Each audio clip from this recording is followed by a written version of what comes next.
It's now time to listen to Special Representative of the Secretary General on Sexual Violence in Conflict. You might recognize her from that video. Sitting to my left, the Undersecretary General, Ms. Pramila Patten. Thank you, Sherwin, and thank you so much for moderating today's event. Your Excellency, Mr. Francisco Fabian Tropepi, Permanent Representative of Argentina to the United Nations, my colleague, Undersecretary General Mrs. Virginia Gamba, distinguished guests and participants.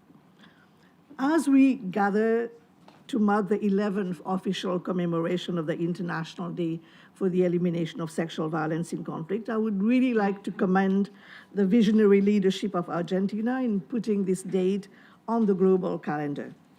And since 2015, it has become an opportunity to stand in solidarity with survivors, many of whom feel forgotten in the forgotten corners of the world. And it is an opportunity to pay tribute to those risking their lives to support them on the front lines, often underfunded, under fire, and overstretched. Each year, this occasion has become more widely commemorated the world over. And it is fitting that we commemorate rather than celebrate this milestone, given the grim reality of a world in the grip of crisis. Needs are mounting, even as funding for life-saving aid is slashed, straining the humanitarian sector to breaking point. As we survey the security landscape, we see a growing gap between commitments made on the world stage and compliance by parties in theaters of war. This year's focus on addressing the intergenerational effects of conflict-related sexual violence compels us to ask the question, when does wartime atrocity end? Long after soldiers retreat and treaties are signed, unfortunately, the weapon of rape keeps attacking bodies and minds, relationship and reputation, families and communities. Some scholars have rightly called sexual violence the most enduring tactic of war. For too many women and children, war is not over when it's over. Its effects echo long after the final battle and far beyond the battlefield. We see it in the eyes of survivors, in the children born of rape, in the hospitals reduced to rubble and ruin, in fractured families, and in the sprawling refugee camps where civilians languish. The legacy of war is written on the bodies of women and girls in ways that have been written out of history. Their pain have been dismissed as collateral or inevitable and prolonged through silence, denial, and neglect. Left unaddressed, the harms and trauma compound over time. Conflicts in the Balkans and Rwanda in the 1990s were turning points in the global recognition of the gravity of wartime rape. Yet, research published in 2024 found that 86% of survivors of sexual violence in Kosovo continued to suffer post-traumatic stress 25 years after the end of the conflict. Further illustrating the long-term consequences of this crime, a survivor testified to the Bosnian War Crime Commission. And I quote, "They took my body that night, but they also took my family, my future, and my peace. I live now not as the person I was, but as a person who remembers." In the words of a survivor of the 1994 Rwandan genocide, I quote, "Rape did not end the day the soldiers left my house. It continues every time I'm shunned, every time my child asks who his father is, every time I feel the sickness in my body that they left behind. The war ended, but for me, the battle never stopped." The effects of this scourge are long-lasting and life-changing, manifested in physical and psychological trauma, HIV, STIs, unwanted and unsafe pregnancies, poverty and socioeconomic exclusion, ostracism, and reprisals, often linked with social codes of honor, shame, and victim blame. It is therefore critical to sustain survivor-centered, trauma-informed care to prevent further secondary harms. Today's speakers will span a range of perspectives from across time and space. They include a representative of the Sudanese government, Dr. Sulema, and a young woman survivor with a baby born of wartime rape, whom I met on my recent mission to Sudan. I also welcome the participation of Madame Pascale Solage, a civil society activist from Haiti, where successive waves of unrest have created cycles of violence and lawlessness, resulting in women and girls from across multiple generations being subjected to sexual violence as a tool of intimidation, punishment, and social control. We will also hear a statement on behalf of the grandmothers of Sipo Zako, who sought justice for sexual slavery, used as a tactic of war to shred the social fabric of indigenous communities during the conflict in Guatemala in the 1980s. And I also congratulate the brave Maya Achi women who fought for over 40 years. Yes, 40 years they fought for justice on another milestone verdict for sexual violence as a crime against humanity delivered last month. Through their sheer determination, these women have set a powerful precedent and reshaped collective memory. As these experiences attest, beyond the delivery of immediate relief, we must foster long-term resilience in order to break the vicious cycles of violence, impunity, and risk, and replace it with a virtuous cycle of recognition, reporting, and response. The forthcoming annual report of the Secretary General on conflict-related sexual violence, compiled by my office, records violations against victims ranging from 3 to 75 years of age.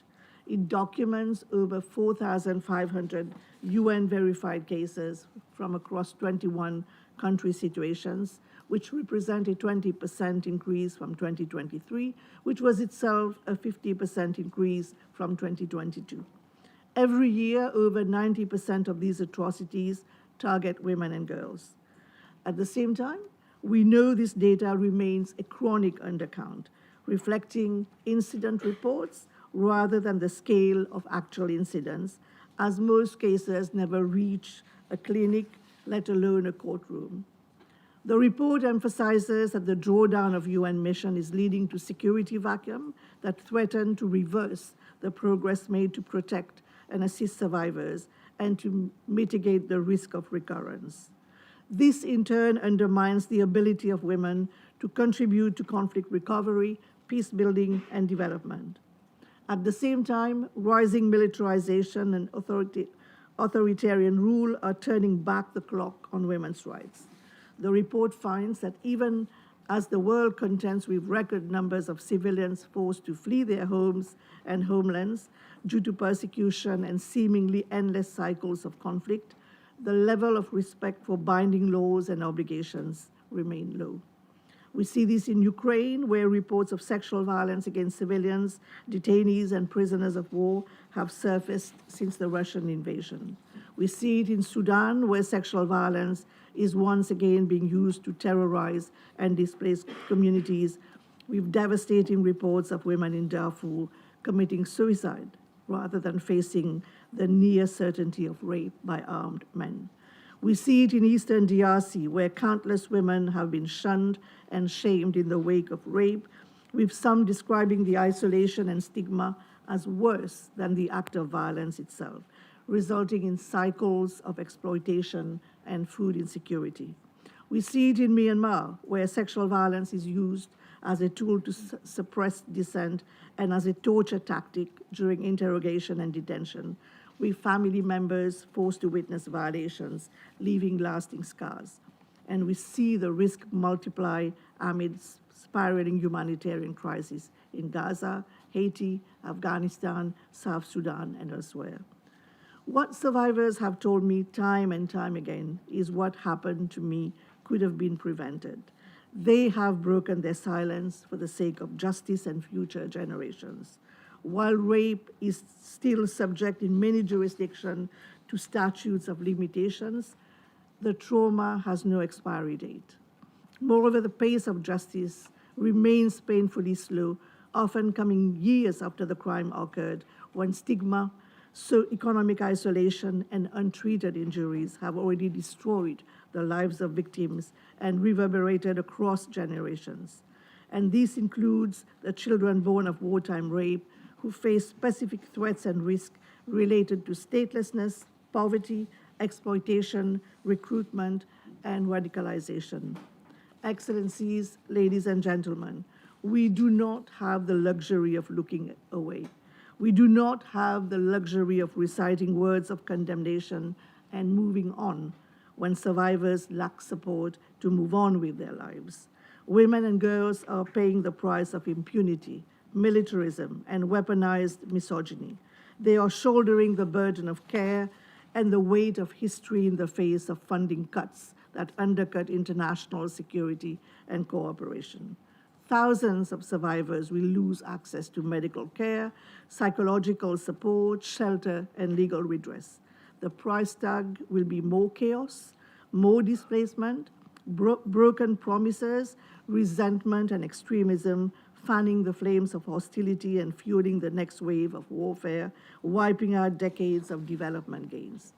If we undermine investment in women's recovery, we undermine investment in conflict recovery, and we all inherit a less safe world. At this time of complex crisis and great global uncertainty, my call to action is clear. Firstly, the voices of survivors must be heard and heeded on this day and every day, not just as stories or statistics, but as the co-creators of durable solutions. Secondly, for survivors to have peace and peace of mind, timely and tailored services must reach them at scale, and our investment must be joined up, catalytic, and sustainable. The implementation gap is in reality a funding and access gap.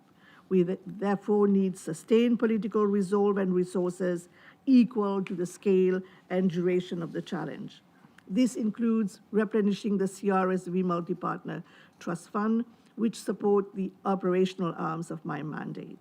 Thirdly, the existing normative framework and institutional architecture, which has yielded such a dramatic shift in paradigm and perspective over the past 15 years, elevating sexual violence from the sidelines of history to a red line of international law, must be strengthened and sustained. We cannot risk a reversal of the trajectory of progress. What we have achieved to date gives us hope. For instance, the Interagency Coordination Network I chair, UN Action Against Sexual Violence in Conflict, has supported over 60 joint catalytic interventions across 18 conflict settings, enabling thousands of survivors to access multi-sectoral services. These efforts include establishing and equipping survivor relief centers across Ukraine, economically empowering survivors in South Sudan, providing safe shelters in Darfur, aiding reintegration of abducted women and children in Somalia, and supporting one-stop service centers in Mali. There have also been encouraging developments in terms of transitional justice, supported by my team of experts on the rule of law. For instance, in Ukraine, law enforcement officials have been trained on trauma-informed investigation and prosecution. Technical support to legislative reform processes to improve alignment with international standards has been provided in Iraq, Libya, South Sudan, and elsewhere. Operational continuity must be maintained in context of transition, including through the presence of Security Council mandated women protection advisors, which are currently deployed in less than half of the countries that we cover. Finally, to drive transformation, we must dig deeper and unearth the root causes of conflict-related sexual violence, namely gender inequality and discrimination. We must silence the guns and amplify the voices of women. We owe this not only to future generations and to present survivors, but also to the human rights defenders of the past who were imprisoned, persecuted, and killed for forging new freedoms. Excellencies, how we meet this moment of crisis is the true test of our resolve. While political dynamics and funding decisions may vary, the laws, rights, needs, and mandate remain. We must likewise remain principled and coherent to avoid wartime rape becoming ever more entrenched in peacetime reality through impunity and the absence of redress. Survivors deserve more than promises. They deserve protection, assistance, and a future free from fear. The scars and trauma left in the wake of wartime sexual violence cast a long, dark shadow. We must remain steadfast in bringing to all those affected the light of healing and hope. Thank you.